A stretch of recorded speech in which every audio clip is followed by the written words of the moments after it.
घाँस काट्न गएकी किशोरीलाई प्रहरी जवान यादवले जंगलमै जबरजस्ती गर्दै गर्दा बुबाले देखेपछि हंगामा मचिएको छ। जबरजस्तीकरण गरेको आरोपमा प्रहरी जवान प्रकाश कुमार यादव पक्राउ परेका छन्। 70 घर भई हाल ओखलढुङ्गाको श्री चौरमा कार्यरत प्रहरी जवान यादवमाथि 18 वर्षीय किशोरीलाई करणी गरेको आरोप छ। पीडित किशोरीले बुधबार जाहेरी दिएपछि उनीहरूलाई निमन्त्रणामा लिएको जिल्ला प्रहरी प्रमुख पुष्पराज मल्लले जानकारी दिनुभयो। किशोरीको किटानी जाहेरीका आधारमा प्रहरी जवान यादवलाई अदालतबाट म्याद थप गरी अनुसन्धान सुरु गरिएको उहाँको भनाइ छ। मंगलबार घाँस काट्न गएकी किशोरीलाई प्रहरी जवान यादवले जंगलमै जबरजस्ती करणी गरेको पीडितको आरोप छ। यादवले करणी गरिरहेका बेला किशोरीका बुबाले देखेपछि घटना बाहिर आएको हो। प्रहरीले जंगलमा किशोरीलाई करणी गरेको घटना बाहिरिएपछि स्थानीयवासीले प्रहरी चौकी घेराउ गरेका थिए। चौकी तोडफोडको स्थिति आएपछि पीडित र आरोपित प्रहरीलाई जिल्ला झिकाइएको थियो। किशोरीले आफूलाई इच्छा विपरीत पटक पटक यादवले करणी गरेको भनी किटानी दिएकी छिन्। महिला अधिकार कर्मीको सहयोगका किशोरीले जिल्ला प्रहरी कार्यालय पुगेर मुद्दा दर्ता गराउनु भएको हो। यादवले यसअघि जंगलमै घाँस काट्न गएको समयमा उक्त किशोरीलाई आवश्यक आश्वासन दिएर यौन सम्पर्क राखेको खुलेको छ। 1.5 महिना अघि प्रहरी चौकी श्री चौरका प्रमुख प्रहरी सहायक निरीक्षक अशय परशुराम विश्वकर्माले मदिरा सेवन गरेर महिलालाई यौन दुर्व्यवहार गरेको घटना बाहिरिएको थियो। घटनापछि अनुसन्धान गरी विश्वकर्मालाई विभागीय कारबाही गरेको जिल्ला प्रहरी कार्यालय ओखलढुङ्गाले जनाएको छ। अब आउनुहोस् अर्को समाचारतर्फ लागौं। 1.5 महिना अघि नै मण्डलले गरेका थिए 9 दिनमा 3 साझेदारको हत्या। 21 मा काठमाडौँ सिराहाका अनिल कुमार मण्डलले कमिसनको लोभमा 9 दिनमा 3 साझेदारको हत्या गरी शव व्यवस्थापन गरेको खुलेको छ। मङ्सिर अन्तिम साता र पुष पहिलो साता ललितपुर र मोरङमा गरी 3 जनाको हत्या भएको खुलेको छ। जिल्ला प्रहरी कार्यालय मोरङका प्रमुख एसपी जनार्दन जीसीले सुरुवातमा ललितपुरमा 63 वर्षीय मोहन लिम्बू मारिएको बताए। त्यसपछि राजेन्द्र कुमार श्रेष्ठ र शम्भु कुमार चौधरीलाई लिएर उनी विराटनगर आएका थिए। जीसीले भने राजेन्द्रको 5 पुष शम्भुको पुषमा हत्या भएको उल्लेख छ। ललितपुरको थेचोलो गोदामका लागि भन्दै लिएको घरमा हत्या गरेकै दिन मण्डल दुवैजनालाई लिएर विराटनगर गएको जीसी बताउँछन्। ललितपुरमा लिम्बूको हत्या गरेको 7औं र 9औं दिनमा विराटनगरमा थप 2 साझेदारको हत्या गरेर उखुबारीमा शव व्यवस्थापन गरिएको प्रहरीले बताएको छ। ललितपुरमा डोरीले घाँटीमा कसेर लिम्बूको हत्या गरेको पाइएको प्रहरी बताउँछन्। त्यसको व्यवस्थापनका लागि घर पछाडि खाल्डो खनेर शव राखेर माथिबाट ढलान गरिएको पाइएको छ। महानगरीय अपराध अनुसन्धान महाशाखाका प्रमुख एसपी वसन्त बहादुर कुँवर भन्छन् सूचना प्राप्त नभएसम्म नभेटिने गरी शव लुकाएको रहेछ। एसपी जीसीका अनुसार विराटनगरमा राजेन्द्रलाई धनपाल धान गाउँपालिका 7 स्थित कमलपुरमा जाने नहरमा उस्तै शैली प्रयास गरी हत्या गरिएको थियो। यो उनको शव भेटिएको कुबारीबाट 100 मिटर उत्तरमा पर्छ। चौधरीलाई चाहिँ शव भेटिएको स्थानबाट 100 मिटर दक्षिणमा हत्या गरेको खुलेको जीसी बताउँछन्। प्रहरीका अनुसार घटनामा संलग्न मध्ये मुख्य योजनाकार मण्डल सहित मोरङका अमित शाह र नासिर आलम पक्राउ परेका छन्। थप केही व्यक्ति फरार छन्। यसमा केही भारतीय नागरिक पनि संलग्न रहेको अनुसन्धान अधिकृतको आशंका छ। घटनामा विस्तृत अनुसन्धान भइरहेको जीसी बताउँछन्। मोरङको उखुबारीमा 12 र 13 माघमा 2 जनाको शव भेटिएपछि यो घटना बाहिर आएको थियो। अनुसन्धानको सिलसिलामा बिहीबार ललितपुरमा पनि 1 थप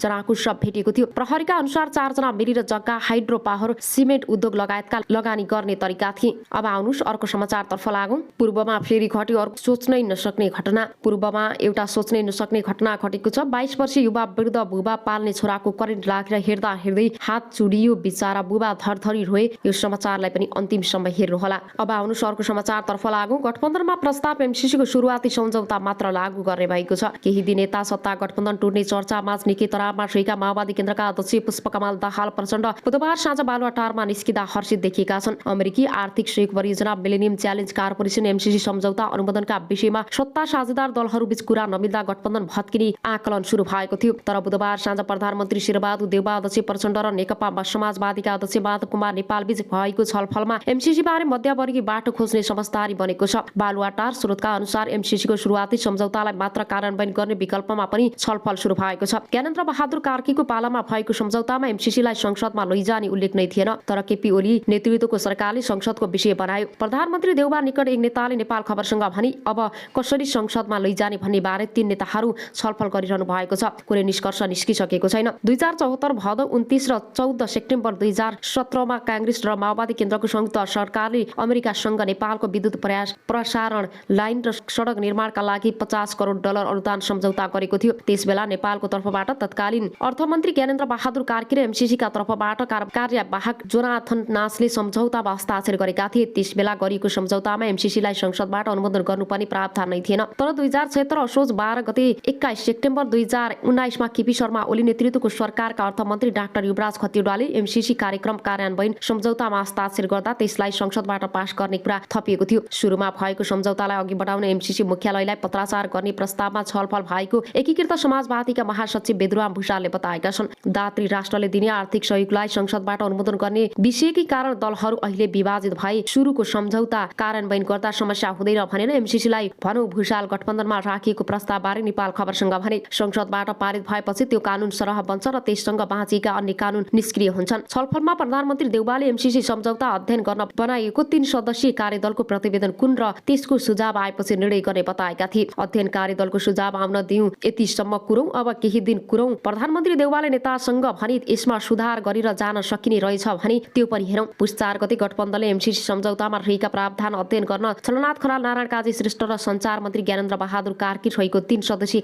कार्यदल बनाएको थियो। सुधारका विकल्पमा जान एमसीसीले मान्छ भने गरौँ, तर पहिलो के सुधार हो त्यो तयार गरौँ। देउवाको भनाइ उद्धत गर्दै नेकपा समाजवादीका एक नेताले भने अमेरिकाले भने सम्झौतामा कुनै पनि संशोधन वा परिमार्जन नहुने अडान राख्दै आएको छ। यद्यपि प्रधानमन्त्री देउवाले सुधारको कोसिस गरौँ भनेपछि समझदारीको वातावरण बनेको ती नेताले बताएका छन्। अब केही समय यही विषय अध्ययनमा जानेछ ती नेताले भने। त्यसअघि बुधबार बिहान पनि देउवा प्रचण्ड र नेपालबीच छलफल भएको थियो। अब आउनुहोस् अर्को समाचारतर्फ लागौँ। पार्टीको यो कहर अनिल मण्डल सहितको समूहले करिब 3 महिना अघि फाटामा लिएको थियो। प्रारम्भिक अनुसन्धानका क्रममा खुले अनुसार मोरङको धनपाल थान गाउँपालिका 2 को उखुबारीमा गाडिएको अवस्थामा शव भेटिएका राजेन्द्र कुमार श्रेष्ठ र शम्भु चौधरीका साथै थेचोमा शव भेटिएका लिम्बुली अनिलसँग मिलेर जग्गा कारोबार गर्दै आएका थिए। लेनदेनकै विवादका क्रममा 3 जनाको हत्या भएको हुन सक्ने प्रहरीको आशंका छ। प्रहरीका अनुसार अनिल मण्डल 28 मङ्सिरसम्म थेचोमा देखिएका छन् भने यहाँ लिम्बुको हत्या गरेर मोरङमा गएको र श्रेष्ठ र चौधरीको हत्या गरेको हुन सक्ने अनुसन्धान अधिकृतहरूको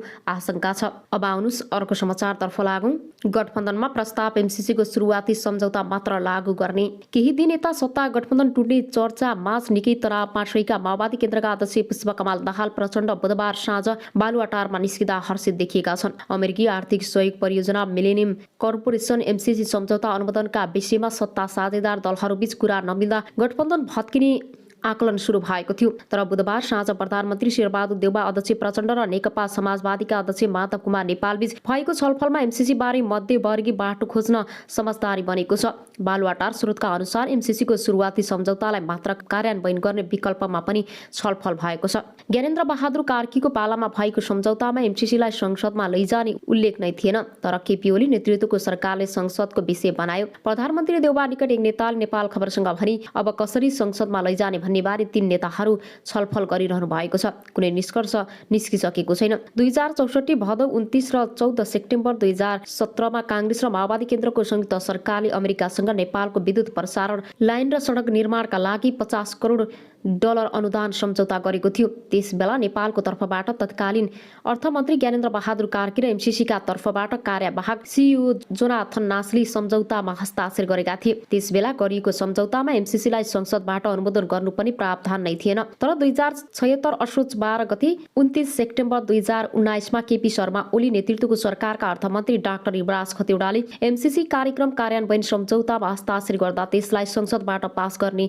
कुरा थपिएको थियो। सुरुमा भएको सम्झौतालाई अघि बढाउन एमसीसी मुख्यालयलाई पत्राचार गर्ने प्रस्तावमा छलफल भएको एकीकृत समाजवादीका महासचिव बेदुराम भुषालले बताएका छन्। दात्री राष्ट्रले दिने आर्थिक सहयोगलाई संसदबाट अनुमोदन गर्ने विषयकै कारण दलहरू अहिले विभाजित भए सुरुको सम्झौता कार्यान्वयन गर्दा समस्या हुँदैन भनेर एमसीसीलाई भनौँ। भुषाल गठबन्धनमा राखिएको प्रस्तावबारे नेपाल खबरसँग भनी संसदबाट पारित भएपछि यो कानून सरह बन्छ र त्यससँग बाँचिएका अन्य कानून निष्क्रिय हुन्छन्। छलफलमा प्रधानमन्त्री देउवाले एमसीसी सम्झौता अध्ययन गर्न बनाइएको 3 सदस्यीय कार्यदलको प्रतिवेदन कुनै कुर्नै र त्यसको सुझाव आएपछि निर्णय गर्ने बताएका थिए। अध्ययन कार्यदलले सुझाव आउन दिउँ, यतिसम्म कुरौँ, अब केही दिन कुरौँ। प्रधानमन्त्री देउवाले नेतासँग भनी यसमा सुधार गरेर जान सकिने रहेछ भने त्यो पनि हेरौँ। पुस 4 गते गठबन्धनले एमसीसी सम्झौतामा रहेका प्रावधान अध्ययन गर्न छलनाथ खनाल र नारायण काजी श्रेष्ठ र सञ्चार मन्त्री ज्ञानेन्द्र बहादुर कार्की रहेको 3 सदस्यीय कार्यदल बनाएको थियो। सुधारका विकल्पमा जान एमसीसीले मान्छ भने गरौँ, तर पहिला के सुधार्ने हो भन्ने त्यो तयार गरौँ। देउवाको भनाइ उद्धत गर्दै नेकपा समाजवादीका एक नेताले भने अमेरिकाले भने सम्झौतामा कुनै पनि संशोधन वा परिमार्जन नहुने अडान राख्दै आएको छ। यद्यपि प्रधानमन्त्री देउबाले सुधारको कोसिस गरौँ भनेपछि समझदारीको वातावरण बनेको ती नेताले बताए। अब केही समय यही विषय अध्ययनमा जानेछ। ती नेताले भने यसअघि बुधबार बिहान पनि देउबा प्रचण्ड र नेपालबीच छलफल भएको थियो। बिहान 11 बजेदेखि बालुवाटारमा भएको छलफलमा स्थानीय तहको निर्वाचन एक्लै घोषणा गर्ने निर्णय लिएको, एमसीसी पास गर्न एमालेको साथ लिने तयारी गरेको लगायत चर्चा र प्रदेश सरकार विस्तारका विषयमा तीन नेताले छलफल गरेका थिए। बिहानको छलफल बढी जसो गठबन्धनको भविष्य र प्रदेश 1 र कर्णाली सरकार विस्तारै विषयमा केन्द्रित रहेको एक नेताले बताए। बिहान तीन नेताबीच स्थानीय तहको निर्वाचनमा गठबन्धन कायम राख्ने किन नराख्ने भनेर छलफल भयो र प्रधानमन्त्री देउबाले तिनै तहको चुनावसम्म गठबन्धन कायम रहने प्रतिबद्धता पनि जनाउनु भयो। ती नेताले भने प्रदेश 1 र कर्णाली सरकार विस्तार गर्ने सहमति पनि जुटेको छ। अब केही दिनमै सरकार विस्तार हुन्छ। बुधबार दिनभर गठबन्धन टुट्न नदिने नेताहरू व्यस्त भए। माओवादी केन्द्रका नेता नारायण काजी श्रेष्ठले काङ्ग्रेसका नेता रामचन्द्र पौडेललाई बानेश्वरमा रहेको र एक होटलमा भेटेर एमसीसी बारे साझा धारणा बनाउन आग्रह गरेका थिए। श्रेष्ठसँगको छलफल लगत्तै पौडेलले बालुवाटार पुगेर प्रधानमन्त्री देउबासँग छलफल गरेका थिए। उता बुधबार बिहानी गृहमन्त्री बालकृष्ण खाँडे नेकपा एकीकृत समाजवादी अध्यक्ष माधव कुमार नेपालसँग कोटेश्वर निवासमै गएर छलफल गरेका थिए। नेकपा एमालेले एमसीसीका विषयमा 1-2 दिन हेरेर मात्र प्रतिक्रिया दिने निर्णय गरेको केही बेरपछि प्रधानमन्त्री देउबा प्रचण्ड र नेपाल छलफलमा जुटेका थिए। अब आउनुस् अर्को समाचारतर्फ लागौं। मलामी आउने क्रममा आमाको खोजी हुँदा आमा मर्ने वाक गएको भनेर कमल आफैले आएर जानकारी दिएको उनी बताउँछिन्।